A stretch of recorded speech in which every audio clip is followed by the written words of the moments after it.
Australia's pretty nice. Not gonna lie. Didn't know I could enjoy a colony as much as I enjoy Australia. Are you Lebanese? No, I'm bi. Bicentennial, biannual. Can you explain to me in very simple words what's alchemy? Traditionally, alchemy is the art, science, philosophy of transformation, specifically the transformation of lead into gold. In some practices, it's more focused on the production of the philosopher's stone, and in metaphorical terms, turning lead into gold is taking the base matter of who you are, as in your shadow material, your triggers, your traumas, your worst traits, your least favorite things about yourself, and transmuting that into your strength, essentially. Taking what you're ashamed of and turning it into the thing you are most proud of. I thought it was transformation of energy. In one sense, it is. Like, in terms of like the alchemy that I do, or the alchemy that I teach, the alchemy we do in my programs, you are, in a sense, transforming your own energy by changing your perspective, by revisiting certain triggering material, by engaging with mythological and archetypal content, analyzing dreams, learning to play with the tarot, connecting to your intuition. All of that is part of alchemy at large, or at least the alchemy that I do. What are you most proud of? Myself? For having a baby right now. I am very, very grateful and grateful for her health, for an easy birth and an easy labor. And I am proud of myself for going through it. Funny enough, I have a huge phobia. I have a phobia of needles. Specifically, like I can't see a needle. I can't so much as see someone getting a needle. And to give birth, I had to put in a drip in my arm, in my hand, my wrist. And that was actually, for me, that was the biggest challenge of the whole thing. Like having a needle stuck inside of me for over 24 hours. That was the most difficult part of giving birth, funny enough. The giving birth part was easier than actually taking the drip. And I got through it. Got through one of my biggest phobias. And here we are. So that's probably what I'm most proud of. Thoughts on hypnosis? I mean, do you have any specific questions? Like, do you mean like, is it good or is it bad? Or did the phobia disappear? Absolutely not. Absolutely not. The phobia did not disappear. I don't think it's on its way to disappearing even, to be honest with you. But you know, exposure therapy is always good, and at least I got through it. Yesterday we had Enie's first set of vaccines, and I couldn't even watch them give the vaccines. Like I couldn't watch it. Overcoming fears one baby at a time, yes. What do you think we can do or change politically with magic? What's the best approach? Maybe alchemy? So the most direct way that we can help and contribute to the collective is by helping and contributing to ourselves, because we are individuals that are part of a collective. And in my alchemy programs, we do a lot of going back and forth between the inner work and the outer work, honing our skills and our strengths and ourselves, and doing the shadow work and moving through the stages of alchemy. And at the same time, learning that growth really means nothing if you're not offering to the world these things that are growing within you. So that is one way that you might say you can contribute and change things politically, because a collective is a collection of individuals. So let's say there's 100 of us in this imaginary nation, there's 100 of us, we're 100 individuals within a collective. If each one of the 100 individuals did the individual work to expand our consciousness, to extend our compassion and hone our critical reasonings, inevitably the collective would benefit. Inevitably the politics within our collective would be much clearer, much more open, would be more communally oriented just because we've all done that work collectively, right, as individuals. In a more practical sense, move away from the magic. You can make political change by making political moves at the smallest scale, by voting, by talking to representatives, by lobbying, by organizing, and from those smaller actions to running for office, running for Congress, putting good people in positions of power, people that we trust, people that we know will represent us fairly and correctly, people who we know will be public servants of the people, which is what a politician is meant to be, not a celebrity. I feel like politics has become its own sort of celebrity. It's kind of developed a celebrity culture. So politicians aren't public servants anymore. They're celebrities. They're people who we're watching wear certain things and say certain stuff and behave a certain way, rather than people who we expect bare minimum serve us and to make our lives better as citizens in a nation. So yeah, that would be my response to that. Look, besides the political, in terms of magic and manifestation, you can 100% make anything you want happen with magic. You can 100% manifest whatever it is that you want in this life, in an instant, in a moment. But the real question is whether or not you're even ready to receive your manifestation. Because you could ask for an opportunity, and the opportunity will likely come. If you know exactly what you want and you ask for it, it will come. But will you be ready to actually take the opportunity when it comes? Will you be ready to make the most of the magic that has come your way? Because most people aren't. Most people aren't ready for their manifestations to actually come to fruition. And when they do, they just become overwhelmed because they can't actually hold it. They can't manage the manifestation. They can't manage the abundance that has fallen into their lap, as it does oftentimes. So you'll get what you want. You can 100% get what you want with magic, but can you actually maintain what you get? Can you make the most of what you get? There's a story in the Bible, there's a story that Jesus tells his disciples about 10 young women who are waiting for a prince who's coming to get married in the town that they live. And so 5 of these young women, Jesus says that 5 of these young women are wise and 5 of them are foolish. The 5 are wise because they all have to wait through the night. So the young women have to wait through the night for the prince to arrive so that they can attend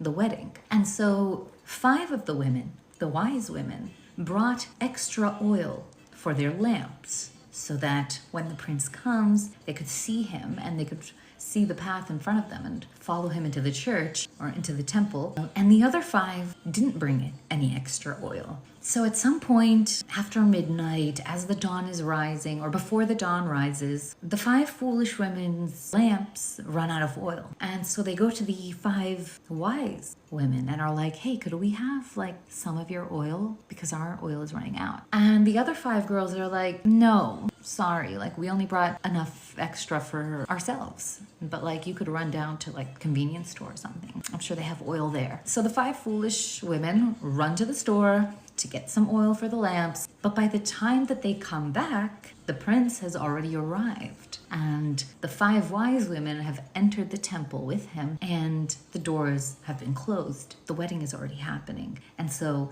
they lose their opportunity. The 5 foolish women lose the opportunity to meet or potentially wed the prince. And so the moral of the story is, are you ready for your manifestations? Because they will come. Your manifestations, the things you want, the things you're waiting for, the thing you're staying up all night next to your oil lamp waiting for is coming. But will you be ready when it comes? Or will you need extra oil to wait out the night? So yeah, you can manifest anything you want. You can get anything you want with magic, with alchemy, with whatever method you want to use. But before you get what you want, ask yourself if you're ready. And if you're not, get ready. Especially if you already know what you want. Get ready for what you want. Sit and think to yourself, really imagine, like if right now, I got exactly what I've been wishing for. Would I be able to hold it? Would I be able to manage it? Would I be able to sustain it? Would I be able to make the most of it? Or would I most likely flounder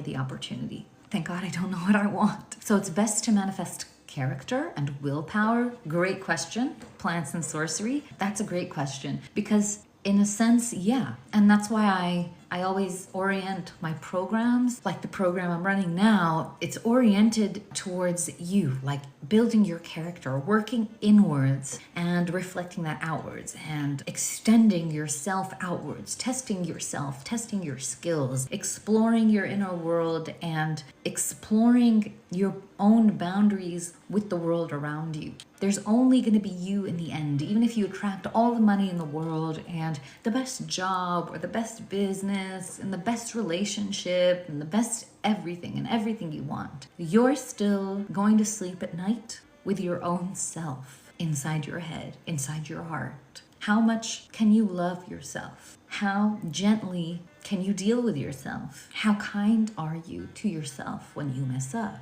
So yeah, that's the idea. How do you guys feel about that? I overthink and plan. I know how to make the most. It's taking the first step that's always confusing. Wicked, that's a great point. I'm really glad you brought that up because in my experience now as a content creator and aspiring author and aspiring artist and just amidst all the things that I've tried to do up until creating this platform and having this platform to kind of sustain me. One thing that I learned that I know now for sure is that no matter how much you plan, nothing is going to teach you or prepare you or really hone you or show you to yourself like execution, like experimentation. And I know that that's scary and I know it's kind of cliche because lots of people will just be like, oh, just do it, just go for it. You know, you have to try. But the thing about experimenting is that everything we know today, all of the science and the knowledge and the information and technology and advancements that we all get to enjoy the privileges of, all of that would not have come to life if someone wasn't brave enough to experiment. And it's through experimentation that you know what works and what doesn't work, right? So let's say I wanted to make content. If I just kept filming videos and keeping them to myself and not sharing them, I would never know what actually works. I would never know what resonates with people. I would never know what the audience wants, what I should focus on. I had to actually put the videos out there, despite them being boring, despite me being extremely shy, despite me cringing seeing myself on camera. I had to put them out there to really know what I was working with. And then I got to experiment. With every video, it got easier and easier. And I learned more and more about what people want to see and what people want to learn and even what I have to offer. So if it wasn't for those initial experiments, say for me on my social media, if it wasn't for the initial experiments that I did, which was reading people's dreams, that's what I was doing. I was going into comments on other people's videos of people who were sharing their dreams and making videos in response to those comments, analyzing people's dreams that they had shared. And it was through that beginning that little by little started to remember the things that I knew and experiment with new things. I started to share film recommendations and book recommendations until finally I shared a video about alchemy and it went viral. And that's how I knew, oh, okay, so this is what people want to learn about. This is what people are hungry for. Spirituality grounded in time-tested tradition, grounded in real philosophy, rather than all of this kind of regurgitated woo-woo stuff that I had seen circling the internet. So it's the experimenting that teaches you what the world needs from you and what you have to offer. So don't underestimate the power of experimenting. Planning is good, for sure. It's good to have a plan, but it isn't going to be helpful for you to be married to your plans because things don't go as planned. And plans without execution don't really go anywhere. Not to mention that if you're picking up on a certain spirit and you're planning for it, others are likely also picking up on that spirit. The zeitgeist is in the air. And if you don't do it, someone else will, especially if it's a good idea. So yeah, I hope that it makes sense and I hope that inspires you or many of you to start experimenting. Start iterating. And if it's really, really scary, like if I'm saying that and you're like, nah, I could not, it's cringe, it's this, it's that. Let me remind you that you are gonna die. We're all gonna die. Okay, I'm gonna die. You're gonna die. All your loved ones are gonna die. And as morbid as that sounds, on the one hand, really let it sink in terms of how low the stakes are. The stakes are actually so much lower than you think they are. Because you might be like the talk of the town for a day, a week, a month, your whole life. Eventually you're gonna die. Eventually people are gonna forget about you. The world is gonna forget about you. And you're gonna be on your deathbed going like, why didn't I just go for it? Like, what was I afraid of? What was I afraid of? I had all this life and all this time to make the most of life, and I spent it being afraid of doing anything. You're not gonna look back and be like, oh my God, I can't believe I tried that stuff out. How cringe. And I haven't heard of anyone regretting the risks they took and the experiments they did and the things that they did as opposed to the things that they didn't do. So yeah, how does that feel? How does that feel to you guys? Kindness to yourself is the most precious gift. It is the most precious gift, and it is the most effective, sustainable way to become who you want to be. Because shaming yourself into being who you want to be will keep you addicted to shame. You will always need to be shamed and negatively pushed towards anything you want to do. Whereas kindness, being kind with yourself, changes your whole inner conversation, and it becomes this really sustainable thing because I'm no longer afraid of my own self-punishment, right? Like unconsciously, a lot of us won't do the things we want to do and won't do the experiments that I'm talking about because we're scared of ourselves. We're scared of the punishment we're going to receive from ourselves and from all the shame that we're going to give ourselves and all the guilt that we're going to feel towards ourselves, right? But when you get used to being kind to yourself, you never have to be scared of yourself. Like when I do stuff now that flops, I don't get mad at myself anymore. I did at one point in my life, and I'd self-flagellate metaphorically. But now I'm not afraid of what I might say to myself if something doesn't go the way I want it to go. And that makes me a lot more ready to do what I want and to experiment with what I want. So yes, kindness with yourself is where it's at, honestly. What did you major in? Anthro? No, I majored in English and philosophy, literature and philosophy at first, and then literature and psychology for my master's, and finally cultural politics and rhetoric for my PhD. Methods for manifestation versus methods for experiencing the divine. Successful manifestation is an experience of the divine. Being in this body is an experience of the divine. The greatest magic at your disposal is your awareness. That's the greatest magic at your disposal. Your awareness, your consciousness, and how much you can stretch that awareness, how much you can expand that consciousness beyond your egoic perceptions, beyond your egoic desires. How much can you expand yourself in your compassion, in your discernment? How much can you expand so that anything that happens is happening for you, is happening for the best possible outcome? Failure is the best teacher. 100%. I was actually talking to someone yesterday or today about content creation because I coach a couple of people on the down low for content creation. And one of the people that I'm coaching, we just started recently. I was telling her that this was 3 days ago, actually. I was telling her that the failed videos are the best because they will show you what's not working. And you can analyze the failed videos to see what they need. Is it that the hook is boring? Is it that your tone of voice is just ingenuine? Are you not confident? Are you not presenting confidently enough? There's a whole myriad of things that can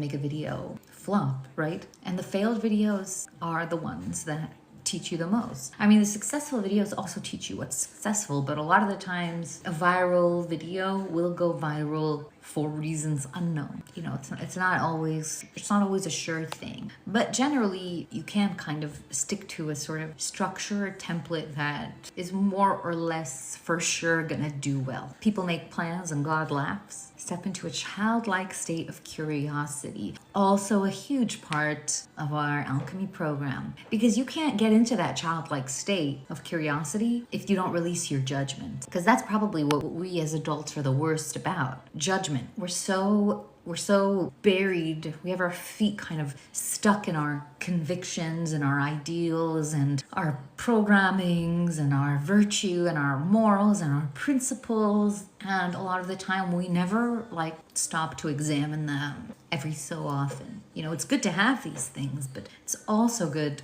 to examine them and see what's not serving you anymore. And you can't have that kind of curiosity when you're inside of your own judgment and your judgments appear to you as truths, which is the fact for most of us. We all think that our judgments are the truth, right? Like you see someone, you're like, oh, their hair is stupid. And you within yourself are pretty convicted that your judgment of their hair is the truth of it. It's stupid hair. And you go to your friend group who kind of like echo your biases and they confirm, oh yeah, that hair is stupid. And it just solidifies in your own mind that, you know, my judgments are always on point. A child doesn't think like that. A child doesn't know. A child doesn't have these convictions. They don't have a fully constructed, convicted worldview. They're still discovering. And even though we live and we die children in the eyes of the world, we think at some point we reach a stage where we think we've got it all figured out. So a lot of work of like unpacking and unwinding and unraveling and questioning and challenging ourselves to reach that state of childlike curiosity. Nietzsche considers it like the highest spiritual state. The child is the highest spiritual state. It's a symbol of the highest spiritual level, in a sense. Shout out to you for pulling me back out of ego stabilization a few years ago. I have more work to do. Yay, I'm so glad. The Jung quote on madness. Oof. So you were on the brink of that negredo at the time, it sounds like. Your best ideas, if you don't execute them, someone else will. Because they're good ideas. And it's not like you came up with it. You are tapped into something. You're tapped into the spirit of the time. You're tapped into the zeitgeist. You're consuming certain things that everybody is consuming, and you're putting the pieces together in a way that shows you, oh, this is a good idea. This is what's needed right now. This is a response to the moment. And you're not the only person doing that. You know, it's like a fairy that comes to you. It doesn't stay with you. It keeps going and it spreads its dust on everybody else, and whoever gets to it first gets to it first. So, like I said, planning is good, but don't wait too long to execute, because if you don't act on your best ideas, someone else will. I'm here to feel as many feelings as I can. I feel that. Alchemy went viral because people crave power through knowledge, the forbidden kind. That's also true, because when I talk about alchemy, people have their own preconceptions about what it is because of all of the woo-woo-ness that's on the internet. So there's lots of misinformation about what alchemy is and how it works and where it comes from. And most people just kind of throw it around, like they throw the word around as a substitute for transformation, personal transformation, self-development, self-help. But it's a very real and a very ancient philosophical practice. It's a literary tradition. It's a philosophical tradition. Like, it's not just a word to throw around. It's the ground out of which chemistry and science was born. So yeah, and I wouldn't have known that, and I wouldn't have learned that, and I wouldn't have known that I could offer that to the world had I not experimented, had I not started making videos before I was ready, without a plan, and just following my intuition, listening to what people were saying, responding to people's comments, communicating with the people who were most active on my page and talking to them and asking them, and watching other content to just see where everyone was at, what was everyone talking about. So again, the importance of experimentation here. That is what taught me that, oh, okay, people are talking about alchemy and people are hungry for alchemical knowledge, but nobody actually knows what it is because nobody's actually been in the literature. It's a very like niche subject. And even when I did it, when I studied it, it was even more niche because it wasn't as popular as it is now. There wasn't as much new age interest in magic and in spirituality when I was doing my master's. I didn't know anybody who was interested in any of this at the time. Like, no one at all. I was very alone on my own journey with it. And so yeah, very few people. I struggled to find professors and teachers to learn from because it's such a fringe, niche topic. And so scouring the internet, listening to other content creators and others, watching other spiritual and esoteric channels, I was realizing that very few people are actually in the literature, and the people who are in the literature aren't making content. So the vast majority of people have no idea what's out there, have no idea what this journey entails and what this practice entails. Everyone else will shame or push negativity. I mean, shame is a lot of people's favorite motivator. But I personally, in my experience, I don't think it's as sustainable as kindness, being kind to yourself. Shame will only get you so far, and with shame comes fear. So when you shame yourself and you get used to shaming yourself into doing something or into being better,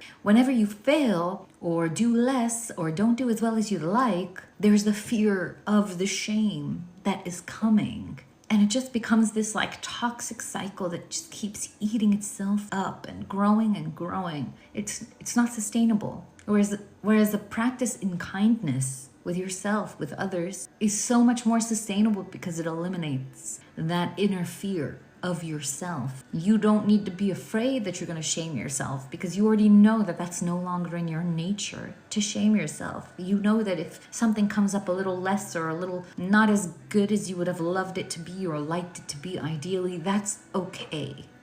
There's another time to try. You'll do better next time. You'll learn from this to execute better. And so there's no toxic shame, fear cycle happening when you get used to being gentle and kind with yourself. And funny enough, that is a lesson that I learned from alchemy, from alchemical texts, specifically my favorite alchemical text, the Emerald Tablet, which teaches us that kindness is much more generous, yields more results than cruelty. The subtle is more generous than the dense. What if I'm sloth and deserve unkindness? Habibi, why? What do you have against sloths? I love sloths. They're so cute. Thank you for this potent recalibration. Oh, you're welcome, Nathan. I'm so glad it's resonated with you. You just gave me a moment. Yay! I'm so glad. Do you want to share? The spiritual pitfalls of self-kindness can be a fine line between narcissism. Being kind to yourself is not the same as being obsessed with yourself. It is a far cry between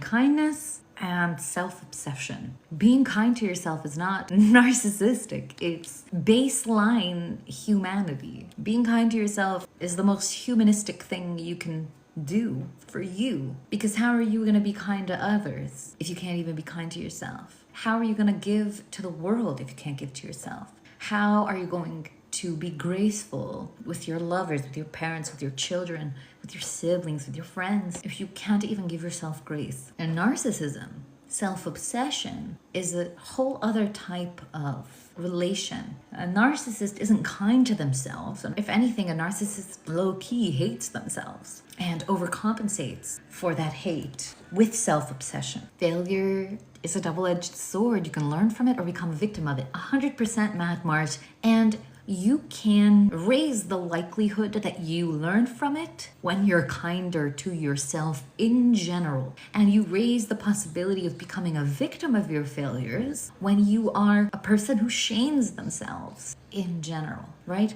Because in shaming yourself, your fear grows because you fear yourself. And in fearing yourself and fearing the shame you're going to give yourself, you get stuck in that toxic cycle of shame and fear. And more often than not, despite how toxic it is, you fall in love with that cycle. You fall in love with that toxicity. You become attached to that toxicity so that you wait for things to go wrong so that you can lament them. It becomes a source of pleasure, a painful one on the conscious level, but on the deeper level, it is a pleasure to suffer. It becomes a pleasure to lament, a pleasure to wallow in your failures and in your difficulties. Plus, more videos fail than succeed. Exactly, 100%. Gnosis is experience and wisdom, and that doesn't happen without a challenge. 100%. Your God will come to you in your darkest hour, more likely than not. They won't come to visit you when you're at your peak. That's not when your God arrives. That's when you're embodied in your own godliness. The God comes to you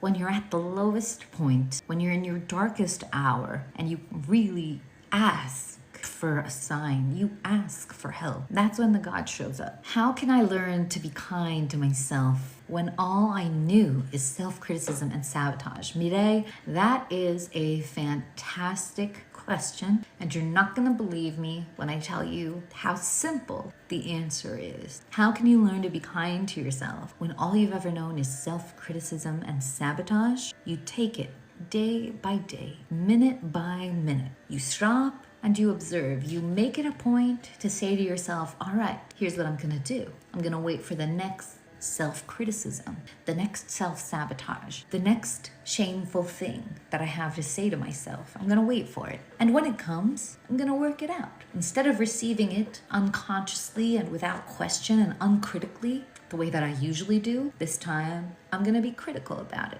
So the next time I tell myself, I don't know, I'm so ugly, I'm so fat, let's say, I'm just gonna stop and be like, okay, is it that I'm ugly and fat, or is it that I'm just not 100% comfortable in my body? Is it that I don't have the ideal look that I would like yet? And what would that ideal look like? What does that ideal body look like? And what can I do to make that happen? So you've already moved, you've taken that self-criticism, and you're not fighting with it or struggling with it or anything. You're taking it, reframing it into, okay, what is the desire here that is going unchecked? What is the desire that is buried here that I'm not aware of, and that because it is unsatisfied is expressing itself in this negative way? Because I desire deep down to be thin, but I'm not, or I don't feel thin, I'm just gonna shame myself about how fat I am. Or it would go the other way. I'm shaming myself about how fat I am because deep down I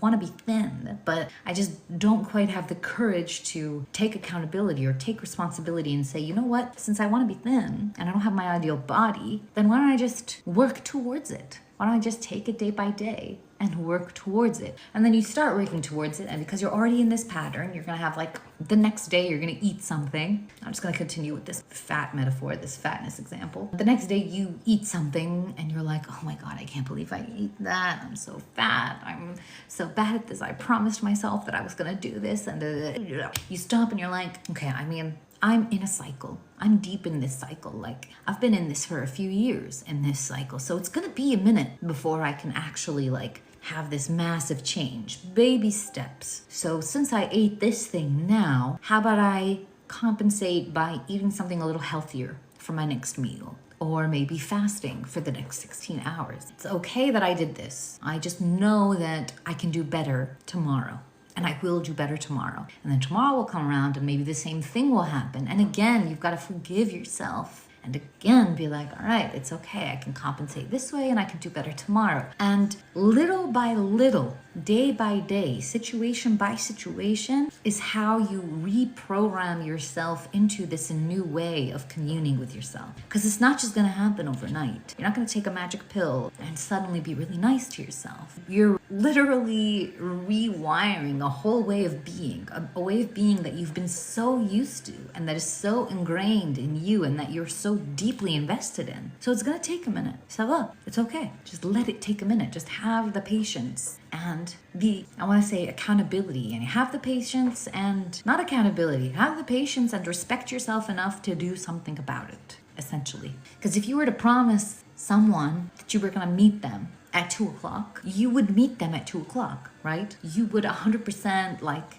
be on time, you would respect their time because you respect them and you don't want to be late for them. And yet, if you set a date with yourself at 2 o'clock, for whatever reason, you don't respect yourself as much as you respect others. You don't respect your own time as much as you respect others' time. You don't respect your promises to yourself as much as you respect your promises to the other or to another person. But if you can develop that respect for yourself by developing a kinder, gentler, more graceful relationship with yourself, little by little, you'll wake up one day, a year later, and look back and be like, wow, I used to be so hard on myself. I don't know why.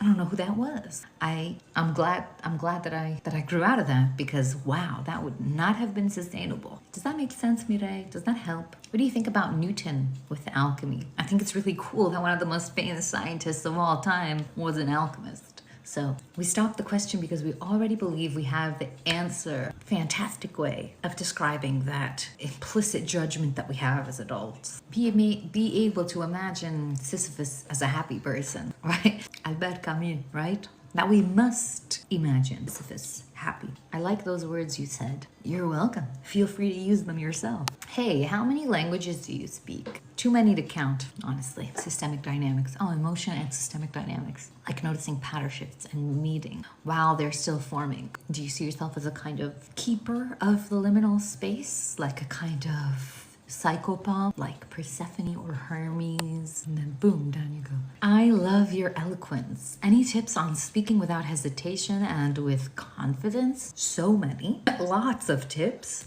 Like I said, my PhD specialty was in rhetoric, as in oration, public speaking, speech making, political speeches, political speech, a lot. I have a lot of tips, but it really depends where you're at, what context you want to speak in. So if you can give me like a little more details, like I really want to be a speaker at public events, or I want to do face to camera talking head videos on TikTok. Those will have, different approaches. One of the first people that I started coaching for social media, her biggest issue was her confidence on camera and finding her voice. She felt like she didn't have a voice, a honed voice. And so we started by, for 1 month, we shared like a Google Doc, and for a full month, every day she would write as little or as much as possible thoughts on things that she had read, things she was interested in, things she had seen throughout the day, reflections on life or culture or whatever it is that she was interested in. And I would go through and read them and give her little notes and,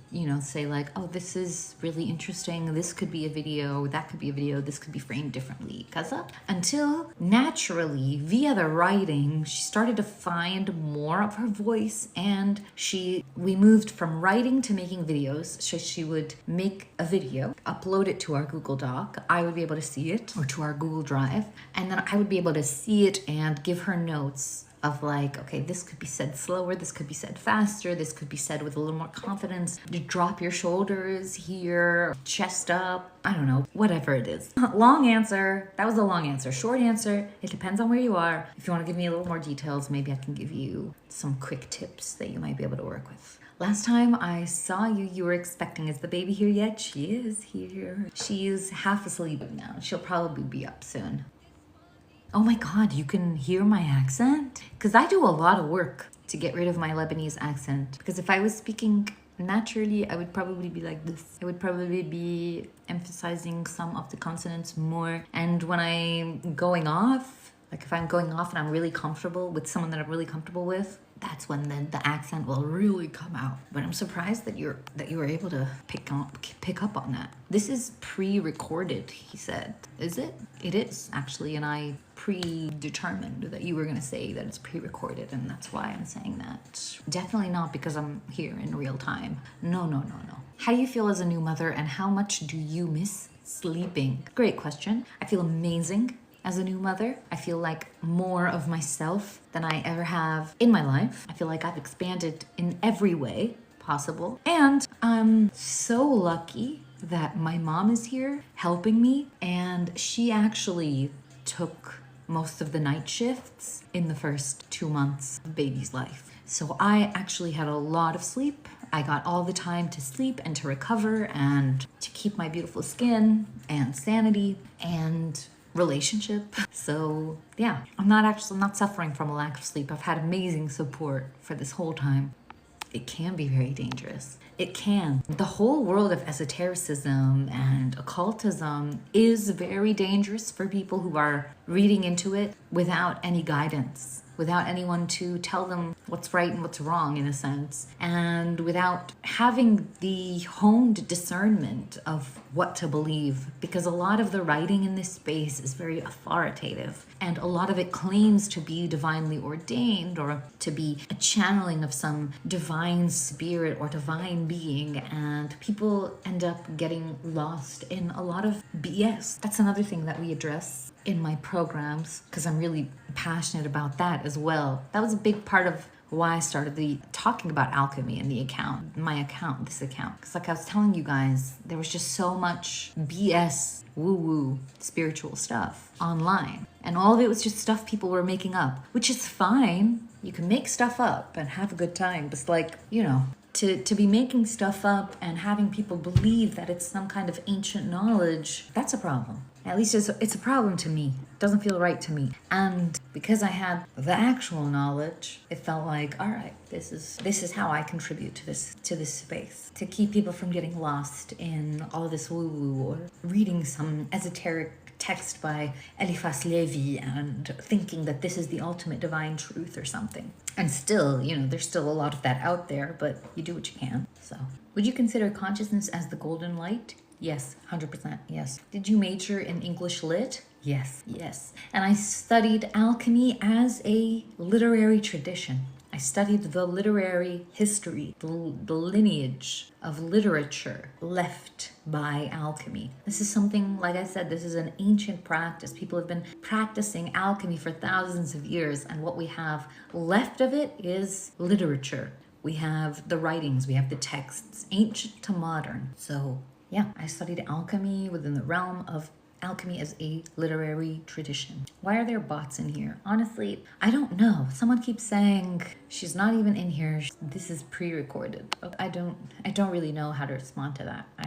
There are a lot of bots. As someone who only graduated high school and then went to military, I really appreciate your work. Oh, thank you, Brock. As someone who spent way too long in the educational institution, I appreciate that you did not even bother. I deeply appreciate it, because today we don't actually need degrees, to be honest. Like at this point, we're just getting degrees so we can pile up debt. The state only wants you to get a degree so that you pile up more debt. The banks want you to get a degree so that you pile up debt. And the fact is that anything you want to learn is at your disposal. Anything you want to learn, you can find for free online somewhere. So, best way to cut unwanted cords? I guess that depends what you mean by that. The pendulum does swing back. Overcome the paralysis by analysis. Thank you, Papa Twitchy. I dreamt about an emerald book in a garden that opened up when I got close to it. Very interesting, Candy. You must be learning some new things about yourself. You must be learning about your own capacities,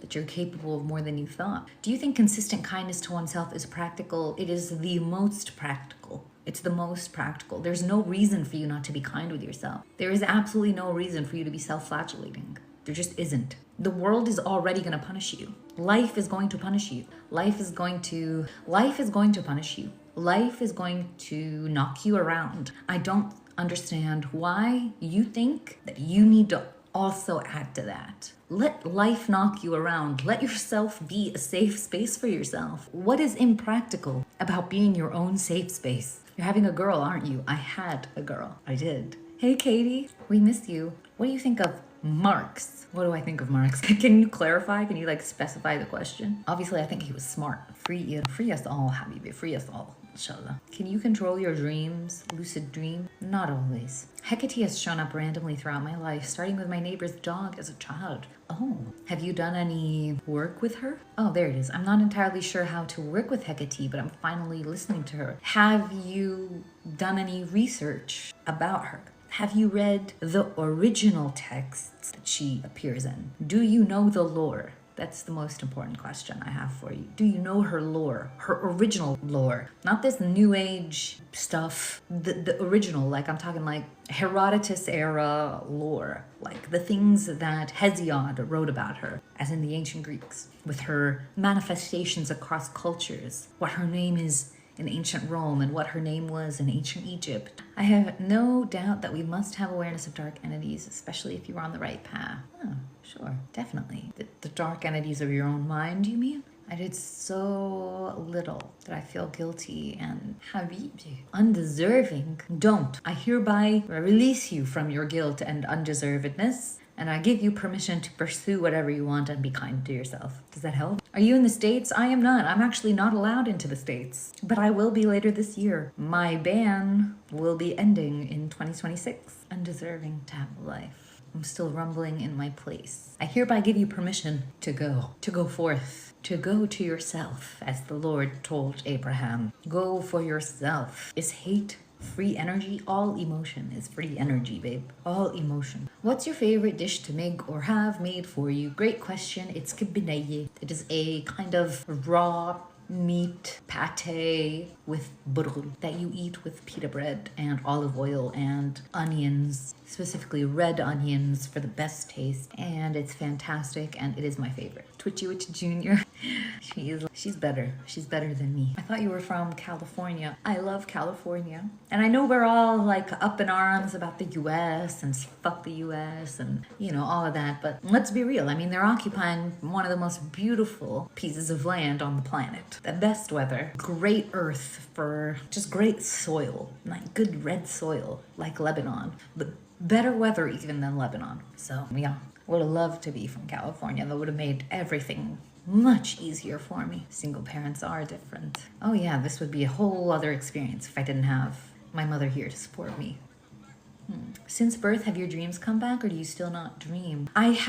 Pregnancy is what brought back the dreams. The most intense dreams I've had in a while were during my pregnancy. Pregnancy was rife with dreams, like insane dreams. If you could recommend just one book, what would it be? The Prophet by Gibran. The Prophet. Now, if I had to recommend one book, if I were to tell you to read one book for all of eternity, that would be the book. Is the Gospel of Thomas in or alchemy? It's only alchemy. The Gospel of Thomas is the ether. So the Gospel of Thomas is the fifth element, right? Like we have the four earthly elements and then the ether, right? The ethereal element. And the Gospel of Thomas is just a collection of just the sayings of Christ. So it's all distilled. There's no story and there's no coming into the temple and going from the temple and Pharisees and Sadducees and all that. It's just the words of wisdom of Christ. It's 144, I think, 144 little quotes, little aphorisms by Christ. And it's just the distilled essence, the ether, the words, because that's the most that we get from Christ. That's the highest that we get, or the highest thing or product. It's the word itself, which is what he is in a sense, which is what began the world or created the world by the word. And Thomas is a collection of his words. What got you interested in alchemy? Papa Twitchy, who is here in the chat with us, because he was a Freemason, and that got me interested in all things occult and secret society, and from occult and secret societies I eventually arrived at alchemy. Do you believe in Allah, God? I believe in the divine, but not in Allah. No. And it's not even a matter of belief. I'm just not a fan of Allah, God. I'm not a fan of Monadaddy. I'm not a fan of Abraham's God. I don't like his style. He's really big on shame and collective punishment, and that's just not my vibe. What is your religion or belief? Curiosity, obviously. Curiosity is my religion. Oh, Aisha, I'm so sorry to hear that. There's nothing to be insecure about. If anything, education ruins a lot of people. It ruins your capacity for curiosity because you think that you have a degree, so you already know everything. You've got nothing left to learn. You're the one that needs to be teaching everyone everything. Whereas I think staying away from higher education keeps you humble, keeps you curious, keeps you wondrous. So good on you for not just accumulating debt for the sake of a certification, honestly. Dr. Warid. Hello, Dr. Warid. What do you think of that book that was at Harvard made out of human skin? I have not heard of it. That's wild. Let me guess. Is it black people's skin? Can I ask what you're working as after your PhD? I'm working as a content creator. I was at school for too long, quite simply put. And I only kept going because of my programming, because everyone in my family had programmed me to believe that I would be worth nothing without a degree. And then they programmed me to believe that my degree in the humanities would be worth nothing unless it was a doctorate. And so I ended up wasting, I don't know, good like 12 years of my life just going through school. But I also already have like a natural disposition towards learning. I love learning, I love reading, I love writing, I love talking and conversing about things that I'm reading about and learning about. So it wasn't like a struggle or anything. But no, too much exposure to academic thought and academic writing can really harm your creative faculties. So like since I finished my degree, I've been having a really hard time being creative, like just creating art, writing for the sake of writing, creating art for the sake of art, essentially. That becomes a lot harder when you've been in school for so long because you become programmed to write and think and read a certain way, essentially. So your eyes have changed. Are those mother's eyes? Maybe. It could be. I know I've changed, that's for sure. Congratulations on becoming a mother. It is and will be the best time of our lives. My life only gets better every day now. Like just better every day. Every day she's a little more awake and aware and alive and animated, and it's wonderful. Have you read the Book of Enoch? A long time ago, and I think it's time for a revisit. How to stop doubts when reading the Quran and overthinking religion. Don't stop the doubts. Engage with the doubts. Think critically. You are doubting because you're reading something that's really hard to believe if you have any critical thinking skills. So go with your doubt. Follow your doubt. Don't fight it. Don't stop it. Is it okay if I ask your faith? Of course it's okay. Please talk more on Hecate. Well, the Hecate is like this, the dark protective mother, or the protective dark mother, in a sense. And her biggest appearance, her most important appearance, is in the story of Persephone and Demeter. Because without Hecate, Demeter isn't able to find Persephone or even deal with her being away for half of the year. And it's by consulting Hecate that Demeter eventually finds Persephone and is able to deal with losing her to Hades. Not entirely, but at least partially losing her. So yeah, that's her, I want to say the main myth about her. I'm not sure if the stories I've read are the OG.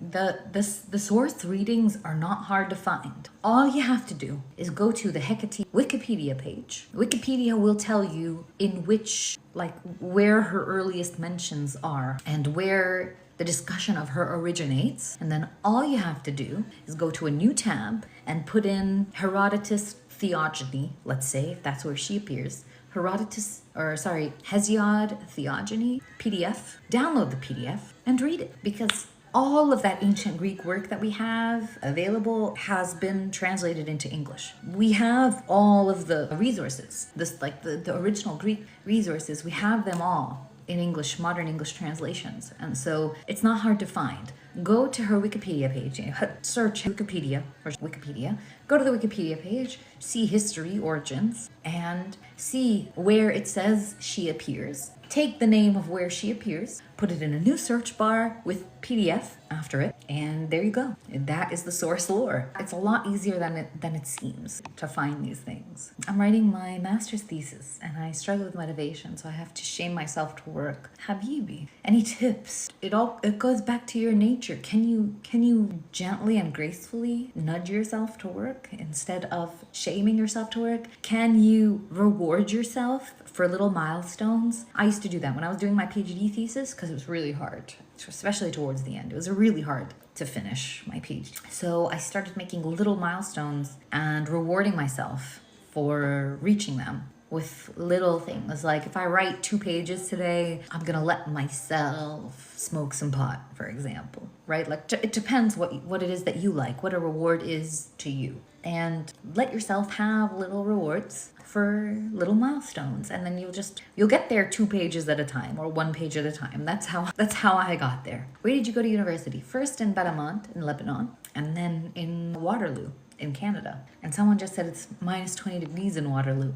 That's where I was, and I hated it. I advise you to look for biblical scholars who show how modern life is foretold in the Bible. I mean, look, I'm not a fan. I'm not a fan of these, like, oh, look, the prophecy is true. Because the prophecy is true at any day and age, any era. You could take a biblical prophecy and be like, yes, this is accurate. Because prophecies are vague enough to apply to a multitude of times. You know, you could say the French Revolution was the apocalypse. That was the prophesied apocalypse. For anybody living in France at the time, they would have been like, this is it. This is the biblical prophecy come to fruition. You know what I mean? So prophecies are tricky. Prophecies are fickle. You know something is off. If there's doubts, you know something is off, 100%. Also, someone wrote that Hajj is a polytheistic ritual in origin. Facts. That's facts. People used to cross the desert to reach the totem or the pole, or to worship a certain god in a certain place on a certain mountain, and the trek, the journey up the mountain, the journey up the desert was just important as the prayer itself. And that's Hajj. Hecate did come through,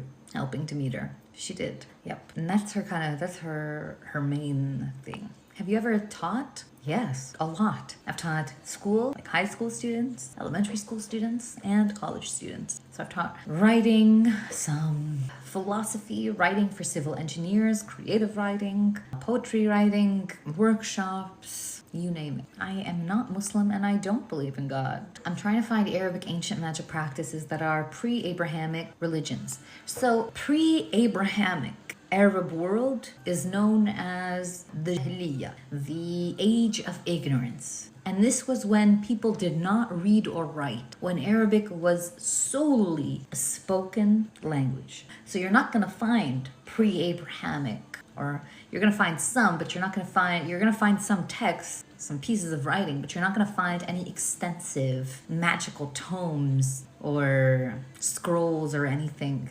pre-Abrahamic, because when the Quran came, it came as a kind of linguistic standardizer. It was the Quran's Arabic that standardized the Arabic language, the written language. Up until then, there was no standard written Arabic language. There was some written Arabic, but not a literary language. It was a vocal, an oral language, a poetic language. It was mostly used for panegyrics, as in like poems of praise, songs of praise, for kings and for rich people and princes and stuff like that. Do you have a religion? Yes. Curiosity. Curiosity is my religion. It's curiositism, if you will. It's interesting how pre-Islam, most of them were monotheistic, actually. Yes, because by the time Islam came around, Christianity and Judaism were already widespread. There were Jews and there were Christians in Mecca and Medina, in the Saudi Arabian desert,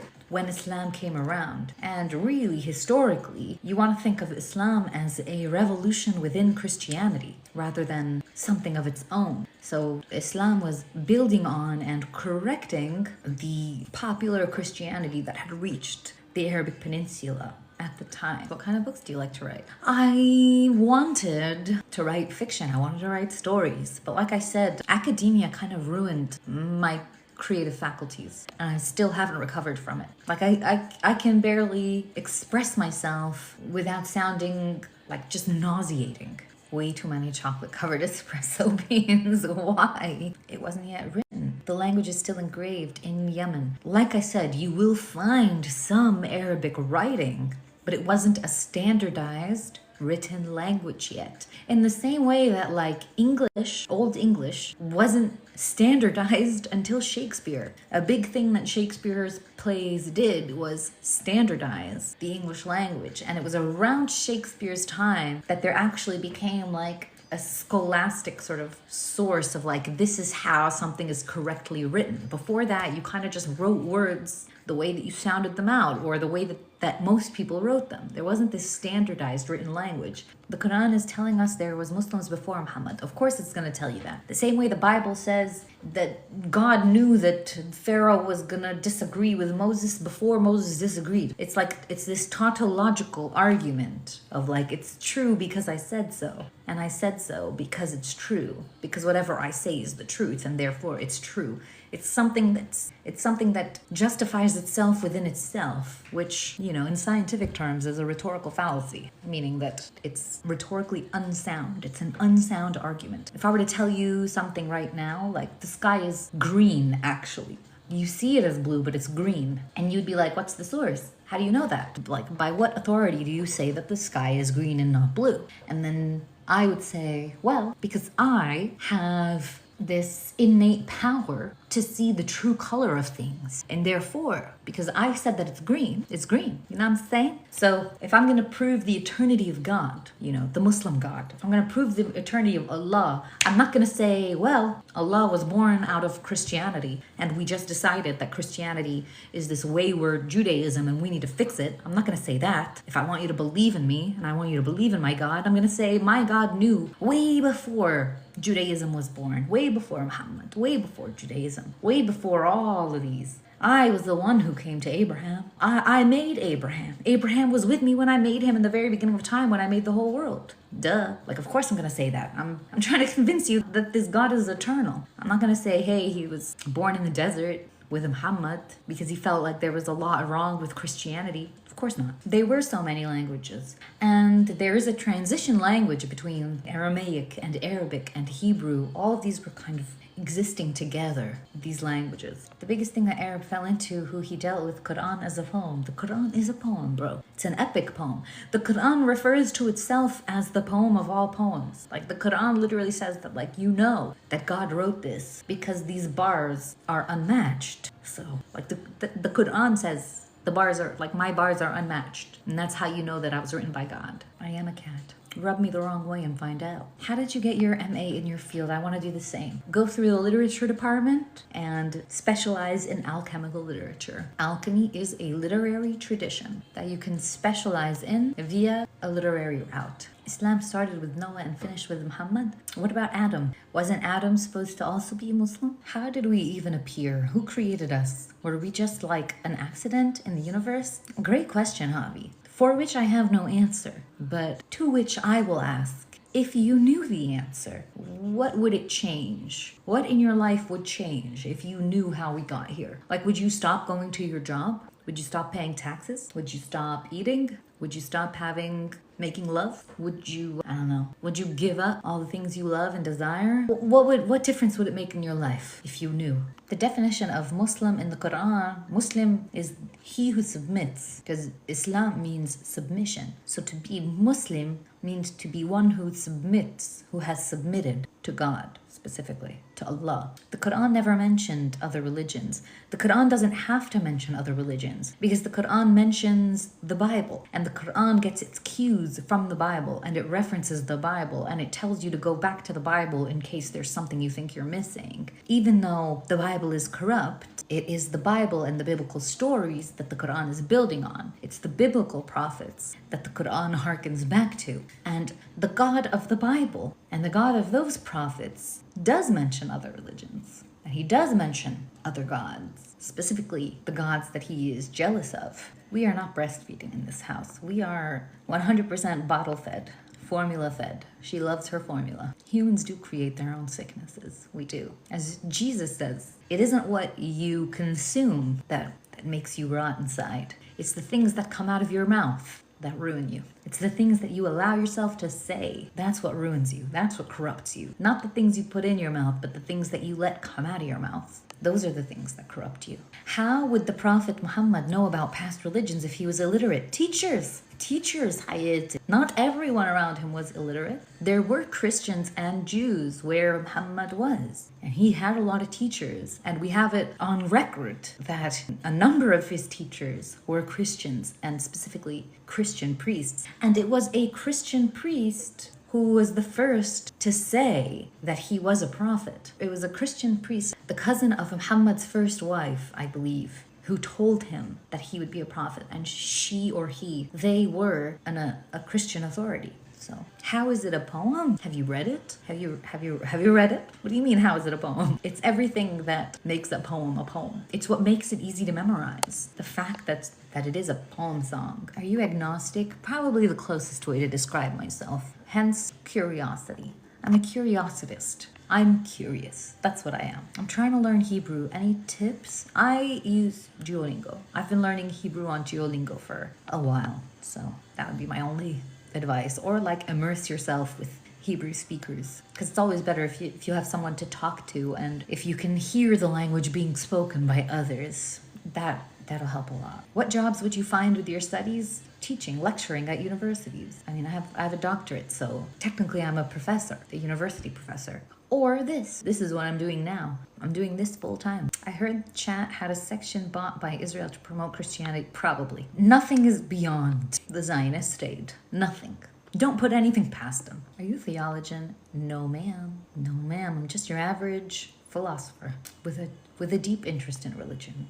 To be fair, we are half animal, half extraterrestrial. Definitely. No doubt. I would even say we're like 70-30. 70% animal, 30% terrestrial, but mostly animal. And I think it's the awakening of the extraterrestrial within, the angel within. That's the work of really awakening our awareness in this animal body. So are these gods just egregores? I would call them that, yeah, because I'm not a believer. What's your take on astrology and horoscopes? I think they're a great way to color our lives, and they're a fun way to relate to ourselves and think about ourselves, and a low stakes way to kind of understand why we do the things we do. But I wouldn't worship the stars, or I wouldn't hang on to every word my horoscope told me, you know? Wasn't Muhammad's wife a wealthy merchant? Yes, she was. Yeah. He probably did learn to read, but we have no way of confirming that. And I'm pretty sure in like Arab tradition, Muslim tradition, you know, it's like this core thing that you have to claim that Muhammad was illiterate and yet was able to recite the Quran.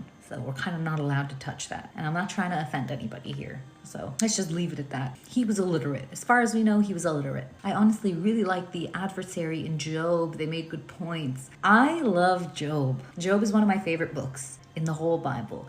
Job is on a whole other level of philosophical debate, especially for its time. In terms of the era, Job is a radical book. Because before Job, people did question divine justice, and people did wonder why bad things happen to good people in a just world. But in all of the cultures before Job, in all of the traditions, the story always ends with a clean kind of like closure of like, this is how the divine works. Like everything returns to a state of divine justice, and the divine is justified in whatever they do. But Job leaves the question open. There is no answer in Job, even though the book of Job ends with God's response, you know, before the little epilogue of, you know, Job getting everything back and having a party and whatever. After Job debates with his friends and laments and cries out and questions, God finally comes to answer him. Also a feature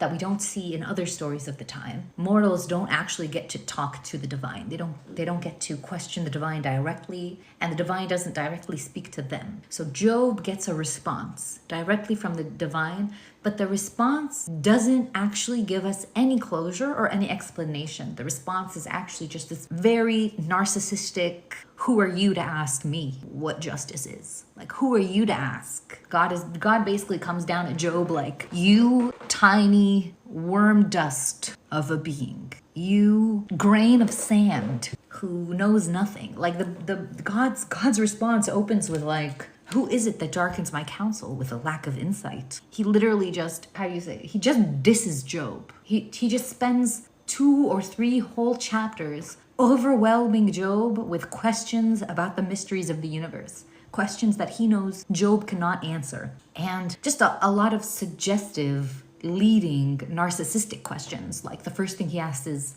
where were you when I laid the foundations of the earth? Bitch, without bitch. But you know, like when you're a kid and you ask your parents, like, why can't I do this? And they're like, because I said so. And you're like, that's not an answer. Like, that's not a reason. You are literally gaslighting me. That's God. That's God to Job. He just gaslights Job into submission, so that by the end, Job is like, I'm so sorry I even asked. Like, I am a small, tiny, feeble worm of a being. You are correct. I'm so sorry. I should never have asked. And still, Job is a great book. Okay, it's a poem, it's philosophy, it's debate, it's got everything. It's got everything. And it's one of our earliest philosophical inquiries into the problem of evil. You know, because that's like one of philosophy's and theology's biggest problems. The problem of evil. If God is good, why does evil exist? Why do good people suffer? That is a core philosophical, theological question that people continue to debate with to this day, believers and non-believers. And one of our earliest written engagements with that question is in the book of Job. And it's really well done,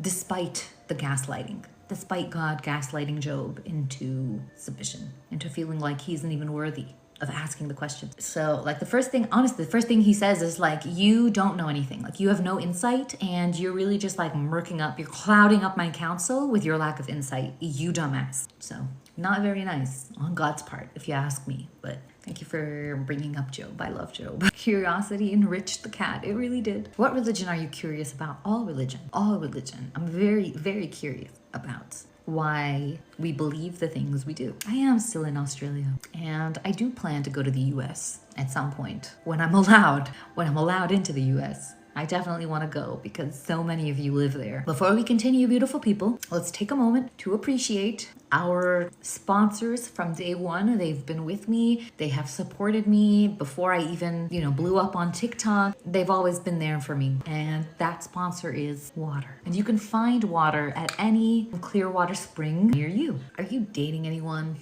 Only my child and her father. So, my roster is open. Exactly. Why do we have language? Why do we barbecue? Why do we put salt on food? Although that one's an obvious one because food without salt is disgusting. White people, I'm talking to you. Salt your food. Oh my God, it's already 2:15. Nunu? Yeah. You guys ready to see my little princess? No. Do you think dance is powerful enough to change the world? That's okay. Oh, love. Look at you. Look how beautiful you are. Hi. Hi. Look at my beautiful baby girl. She is so beautiful. No. What? Her eyes are opening. Okay, lover, okay. How old is she? 2 months. I am no longer pregnant. Although I still look it because I still am carrying all the baby weight. Oh no, she's so hungry. She slept through her feeding time. Yeah. Her name is Athena. There it is. You see how her disposition goes from like 100 to 0. Once that bottle's in her mouth, 0 to 100 when she's hungry. Babies wake up grumpy because they're hungry. She's not grumpy. She is enraged, okay? She is ready to burn this house down for her formula, okay? She will go from 0 to 100 so fast. She will start screaming before she even wakes up, okay? She will wake up mid-scream for that bottle. So, yeah. She's looking at y'all. She's like, what in the world is going on here? Who is she talking to? Does this woman never shut up? That's what she's thinking. Why does this woman talk all day? Like, what more could she have to say? My mom's laughing at me. She holds the bottle. She's not trying to hold the bottle. She holds the bottle. You try and take that bottle away from her, I dare you. The ether, can you talk about how to work with it? Where, when, how to use it? Okay, in the most practical sense and the most basic sense, the ether, for you as an individual, is your breath. That's the spirit. Try and imagine what you would be without your breath. Okay, you can be brain dead and your heart can stop beating and then you can come back to life. You can lose a limb, you can lose an organ and still somewhat survive in some kind of vegetated state. But the core of who you are, the core of your life force is your breath. And the primary way that you employ your breath in the world is, can you guys guess? Say it with me. Is anyone gonna say it? No. It's with your voice. The primary expression of your breath is your voice. The spoken word. Yes. Come on, Katie. Yes. And I mentioned this earlier, this little bit that Jesus tells us. It isn't the things that go in your mouth that corrupt you. It's the things that come out of your mouth. The things that you allow yourself to say. So if you want to work with the ether, you want to work with your breath. You want to do breath work. You want to meditate. You want to use your breath to find the stillness, to find the tension in your body and release that tension. And you want to use your voice. You want to pay attention to the things that you say, the things that you allow yourself to say. You want to practice not allowing yourself to say the things that you know are corrupting you. So first, most basic, most primary, and most powerful way to work with the ether, work with your breath. Does that make sense? My mom is calling me beautiful. So I haven't read the 4 agreements. I couldn't tell you for sure. I don't know what the 4 agreements is about, but 100% no gossip. Like that depends on what kind of gossip we're talking about. Sharing information about people and with people, that's just a basic survival skill, and it's just basic community building. But gossiping, as in like, and I'm pretty sure this is what you mean by gossip, that sort of negative gossip, that judging of the other in their absence and forming cliques around hatred and criticism and judgment, yeah, that's gonna corrupt you. Yeah, no gossip in that sense is definitely something you want to practice. I personally wouldn't waste my breath talking shit about people. Like that, it's, to me, it's a waste of breath. And that's just always been the case. And hence why I've been a loner for most of my life. I've never been part of a clique. I've never been part of that kind of close friend group, because a clique is usually built around common criticisms, right? It's an in-group that sees itself as separate from everyone else and talks shit about everyone else because everyone else is beneath them and outside of them and unlike them and hence beneath them, if that makes sense. So I've never been part of an in-group like that, just because like I never was good at gossip or shit talking. I was kind of a nerd. Not kind of, I was very much a nerd. I only ever wanted to talk about books and ideas and movies and philosophy. And ever since I was like really young, like that's just a natural disposition for you, girl. New. The original purpose of creating language is gossip. I mean, I would heavily contest that claim. Unless you, like, maybe sharing information. Like gossip in the sense of sharing information. Danger ahead. Poisonous plant, don't eat. Those are the things that alleged reasons we created language. Don't kill me, I will be your slave. You know, that to communicate information and to survive, to make deals with one another, to compromise, to develop a kind of politic where we don't just kill each other on sight. We don't just threaten each other's existence. She has blue eyes right now. Who knows what color they'll be. So gossip in the sense of sharing information, necessary for survival. Yes. But gossip in the sense of just trash talking people outside or inside even the group, not favorable. Gossip was and has been a way in which women shared information. 100%. Like that, in that sense, yes. Not gossip as in like, ew, did you see her outfit yesterday? Ew, did you hear what he said? As a fellow Arabic woman who had a blue-eyed baby, they will ask for your ID. I'm not surprised. Yeah, Katie is referring to like speaking negatively about others, talking about people behind their backs, which is the gossip we're referring to. We're not referring to sharing information like that helps us survive. You know, I'm not saying like, I don't know, the women noticed that this new man that entered the village had these weird habits or was disappearing at night and therefore shared with each other and the king and etc. That's a gossip as in sharing information for everyone's survival. Especially when the women saw someone and was like, oh my god, did you see her toga? It's disgusting. Ha ha ha, nobody talked to her. If you're trying to work with the ether, you don't want to be doing that shit. Whose baby is that? No, for real, I don't know. She came out of me and like one of the first things I said was like, is the universe trolling me? Why do I have a white baby? Where did a white baby come from? She is a November baby. And that's the sense in which Katie is bringing up gossip. Animals didn't need language to share info about danger. That is language. They made sounds and signals. That is their language.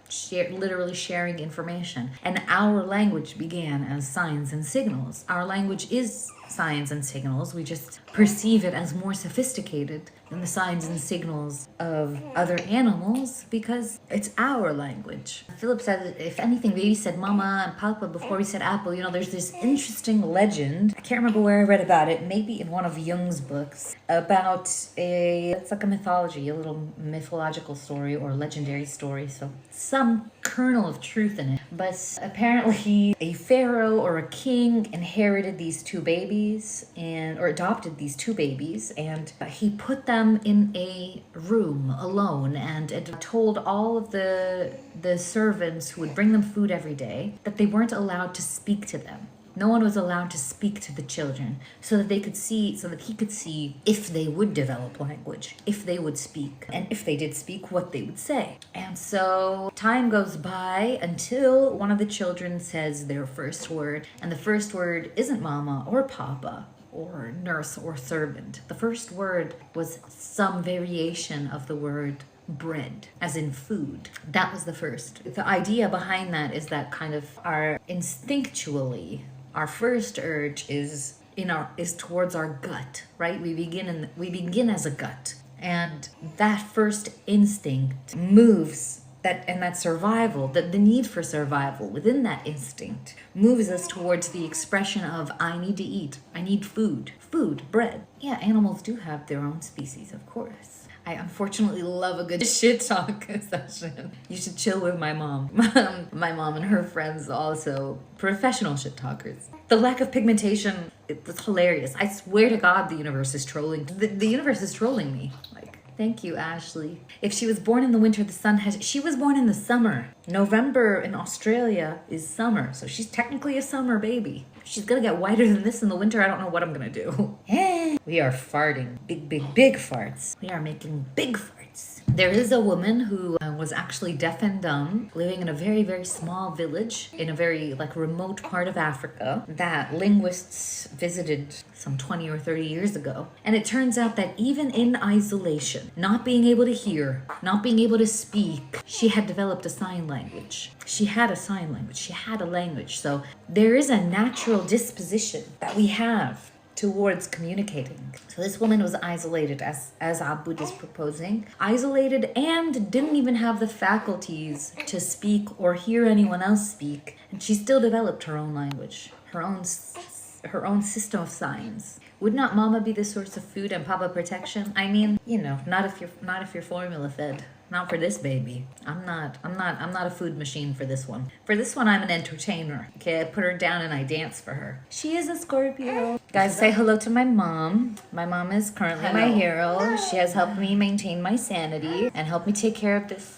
crazy baby. No, she's not crazy. She's not. She's wonderful, actually. Do you want me to take her? They say you're gorgeous. She's a grandma now. Can you guys believe it? Hello, incredible, beautiful hero mama. Go to Taita. You guys are so sweet. All right, beautiful people. We have been on here for 2 hours now. Baby is getting restless. I still have a bunch of stuff to do today. This was a lot of fun, as always. And I will see you again next week at the same time, in the same place. So keep an eye out. I love you. This was so much fun. Thank you for Mama Twitchy for making a little cameo. And thank you for Papa Twitchy for cameo in the comments. My dad was in here as well, arguing with y'all about language and with me. So you got a little taste of both of my parents today. The grandma and grandpa of my beautiful little creation. Love you. Thank you, beautiful people. Thank you, Jess, for being a wonderful mod.